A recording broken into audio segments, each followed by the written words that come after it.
Everyone at Goldflex Gym knew the unspoken rule: spot number 17 in the parking lot belonged to Mr. Kelvin.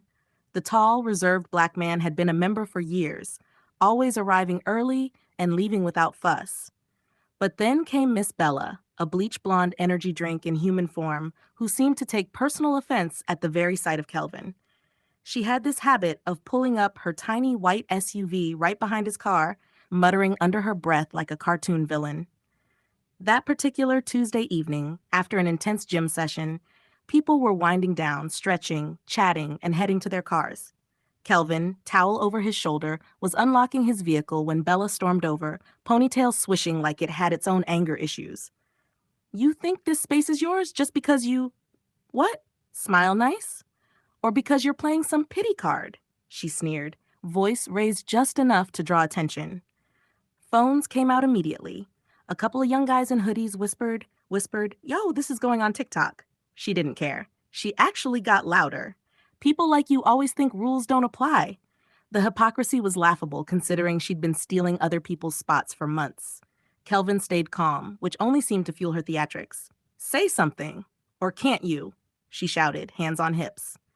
By now, half the parking lot was recording. Someone yelled, "Bella, chill!" But she rolled her eyes like the audience was just part of her show. Then came the sudden sound of the gym door swinging open, the owner himself stepping into the scene. If you're enjoying this so far, make sure you like and subscribe because it's about to get messy. The gym owner, Marco, was not the kind of man you ignored. He was built like a tank in a fitted polo, with a deep voice that could quiet a riot. "Bella," he said, stepping into the circle of phones like a referee breaking up a heavyweight fight, "what exactly do you think you're doing?" She turned, blinking like she just realized the cameras weren't props in her personal soap opera.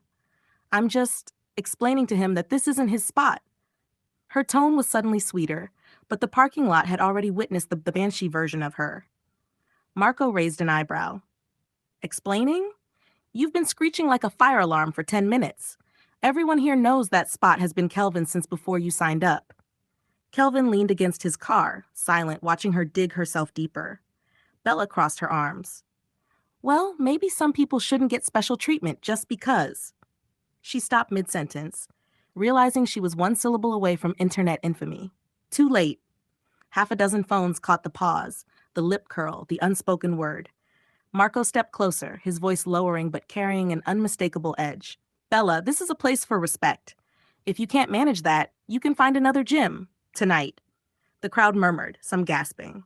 Bella's cheeks flushed crimson. "Are you seriously taking his side?" "No," Marco said. "I'm taking the side of decency. Now apologize." She hesitated, looking around at all the recording lenses trained on her like sniper scopes. Kelvin still hadn't said a word, which made her look even smaller. If you're still watching, hit that like button, because what's coming next will make you wish you had popcorn. Bella's lips were pressed so tight you'd think she was holding in a sneeze.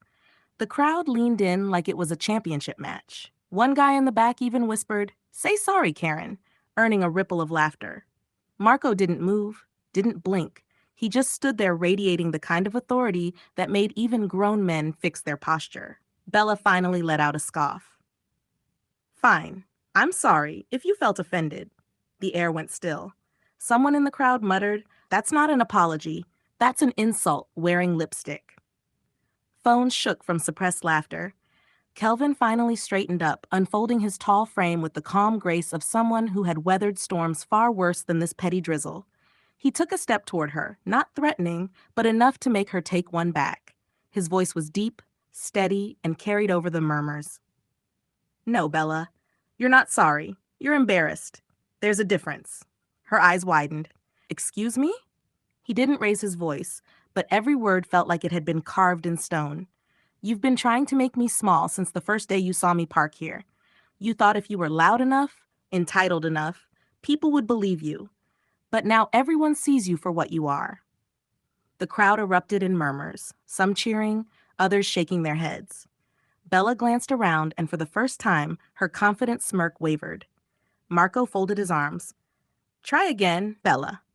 If you're enjoying this, go ahead and hit that subscribe button, because the next part, oh, it's about to get nuclear." Or Bella's jaw twitched as if she was chewing on pure bitterness. Every camera was locked on her, the red recording lights blinking like little judgmental eyes. Finally, she let out a forced, "I am sorry, Kelvin." It was flat, but audible. A few claps came from the crowd, though most just stared, waiting. Kelvin tilted his head slightly, not in satisfaction, but in thought, as if her apology had been a down payment on a debt she still owed. Then he reached into his bag and pulled out a small envelope. "Marco," he said, handing it to the gym owner, "this is for you." Marco opened it, read the contents, and his eyes went wide. "Kelvin, are you serious?" Kelvin simply nodded. Marco turned to Bella, holding up the paper, a legal transfer of the entire gym into Kelvin's name. The crowd collectively gasped. "Effective immediately," Marco announced. "Kelvin is now the owner of this facility." Bella's face drained of color like someone had just yanked the plug on her pride. "What? No. How?" She stumbled back as Kelvin stepped forward. "You've been trying to push me out of this car park for months," he said calmly. "Now I own the car park, and the gym, and your membership." He pulled out a second piece of paper and handed it to her. It was her official membership termination notice. Gasps turned into roars of laughter. Someone shouted, "Park wherever you want, boss!" Bella's knees seemed to weaken, but Kelvin just walked past her, sliding his keys into his brand new office door. If you enjoyed watching this downfall, make sure you like and subscribe, because karma like this deserves a replay.